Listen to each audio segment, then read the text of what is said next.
strange. So what advice can you give to people who are looking to have a strong and meaningful and lasting relationship with someone? Well, the first thing is to decide if that is really what you want.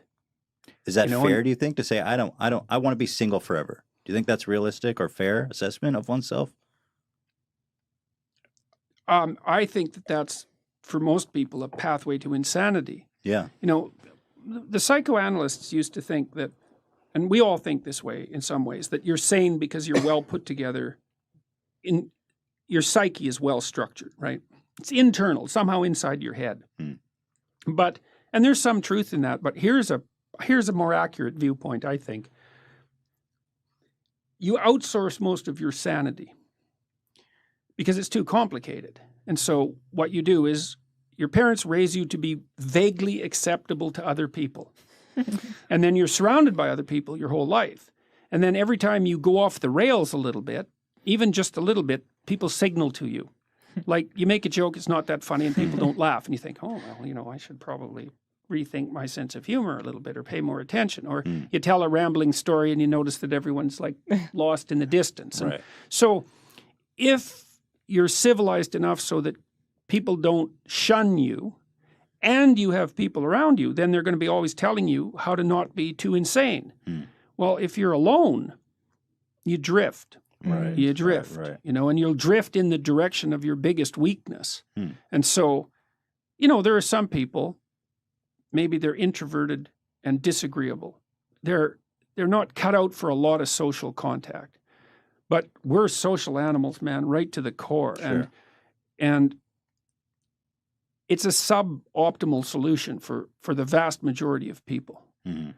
I think that people are having a harder time finding, like, let's call them more permanent relationships, is because it's become increasingly easy to have fleeting, casual, sexual relationships. I mean, Tinder is a revolution, right? It's a revolution in sexual behavior, and it's certainly not obvious that it's is it a social thing? Is it just technology? Is this what people want to be doing? Because you think the fleeting, in some ways, but the technology has enabled this fleeting sexual activity. Definitely. Okay. Definitely. And that's, but we don't want to underestimate how radical a technology that is. That's especially for men. I do feel that deep down that all these people, men and women alike, are always longing for something more meaningful.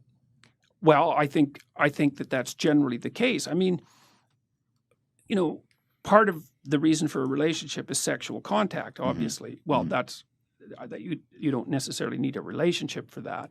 But that's not the reason to be with someone. The reason to be with someone, when there's a lot of them. So one is, well, kids who have two parents do far better, period. The data on that is crystal clear. It doesn't mean that there aren't many single parents who struggle to do a wonderful job. Right? That's not the same thing. It's an average issue. So you need, plus, it's a lot of work to have kids. You know, you kind of need to divide up the labor, especially in the first year or two, you know, because the woman is completely overwhelmed in the first year and she needs somebody around to take care of her while she's taking care of the kid, fundamentally, or at least that's the way it looks to me. So there's that. You need a stable basis for children, and it takes them a long time to mature, and they need to learn that relationships are trustworthy, right? So there's utility and stability there. But then also, you kind of want to tangle your life together with someone, you know, because you have someone to, well, it's like two ropes that are tangled together. It's stronger, especially during times of weakness. And you have two brains instead of one, and that actually turns out to be really helpful when things are complicated. And it builds a solidity into your life and a reality into your life to have someone who's along with you on this very long voyage. And so I think that deepens your life in a way that isn't really possible with fragmentary relationships as a single person. Definitely. And then there's more to it than that. It's like, I think of wrestling. There's this scene in the Old Testament where Jacob wrestles with an angel. He's wrestling with God, actually, which is quite an interesting, that's what Israel means, right? Wrestling with God. Yeah, that just blew me away when I learned it. It's so is that true? The true people of Israel are those who wrestle with God. Wrestle yeah, with it's God. not believe exactly. It's a whole different thing, man. It's a whole different thing. Isn't it like fear from God, what it means? That's what I thought. Well, from the work I did in the last couple of months looking at this, and I looked into it quite deeply, it does mean wrestling, essentially, and it does derive from that scene in the Old Testament where Jacob wrestles with God. That's when he gets the name Israel. And his hip is dislocated, right? Permanently. He has a permanent limp after that. It's no joke.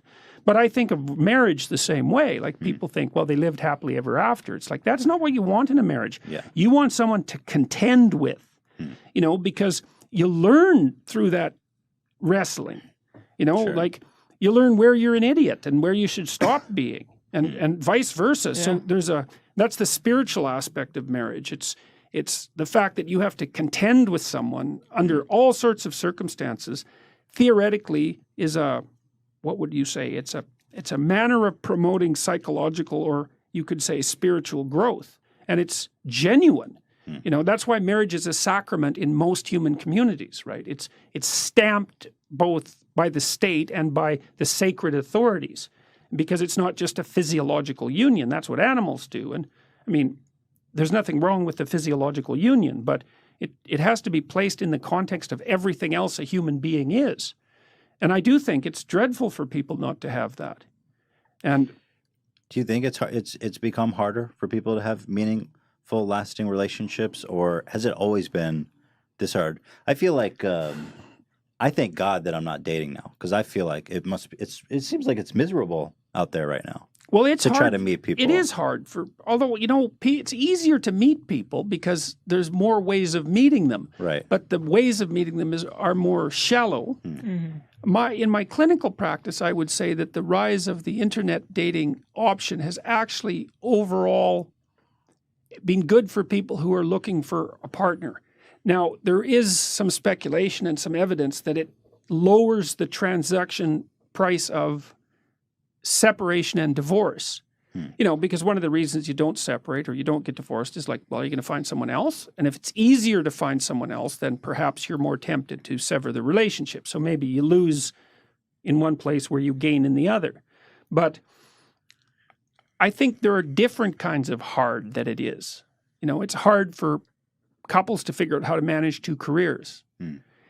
It's hard for women to figure out how to get educated and get their career launched at the same time that they're finding a partner and having kids. Because women have this tight time frame, you know. I mean, they've got to get a lot done by the time they're mid-30s for sure. And so it's not much time, you know. It's like 15 years really from the time you're an adult. You better get at it. It's not very long. Right. So I think there are new challenges that have arisen that weren't there for previous generations. But previous generations had it hard in other ways. That's very true, yeah. Like dying they at died. 50. Yeah. Or in childbirth, for example. I feel like people also need to like understand how to make a relationship work. Like it's not just magic. You need to kind of put in the work to make it work. It's hard. You need to put in effort and compromise a lot of times on, like if you live by yourself, you can do everything the way you would want. Yeah. If you live with someone else, then there's compromises to make. Yes. But in the long picture, it's better for you. Well, that's it. That's it. There's sacrifices to be made in the short term. Yeah. You know, and I mean, people have to, the effort issue is like, well, when you're in love with someone, you're going to organize your schedule and make them a priority.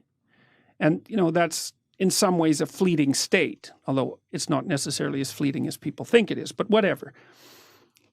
It's obviously a priority. And then you get married and, you know, you kind of get accustomed to having each other around, and then everything else is more important and the relationship drifts to the bottom. And then people get dissatisfied and they start looking for excitement and adventure otherwise. Well, you can't do that. You have to prioritize the relationship. Like my observation clinically has been for a couple to maintain their relationship without it deteriorating, they have to spend 90 minutes a week together talking about their lives, about how the house is run, about what they've all been doing to keep their stories caught up, right? That's not really even that much. No, it's not. It's not. It's not that much. Yeah. And which is a good thing. You can actually do it. And then they need to spend at least one time having a date. And 2 is better. 1 is necessary. 2 is better. You can't aim for a lot more than that because, you know, life is very busy. And if it's going to be sustainable, it has to be realistic.